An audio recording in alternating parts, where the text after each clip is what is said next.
Hey guys, how's it going? My name is Adam. Today I'm going to show you how to see deleted messages on WhatsApp. So first of all, let's go ahead and open up our WhatsApp. And if you did the backup before you delete the message on your WhatsApp, you will have better chance of recovering this, the required message that you want in your chats, really. So if you actually, let me go ahead to the settings and go ahead to the chat, and let me go to the chat backup.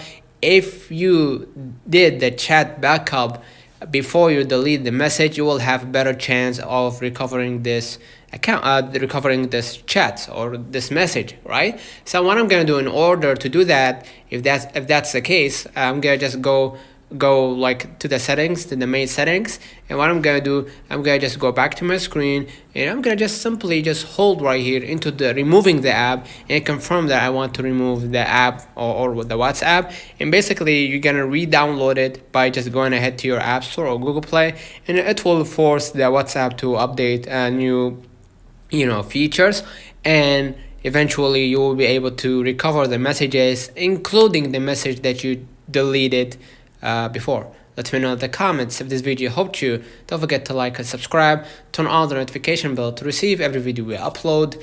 Thank you for watching. See you in the next one.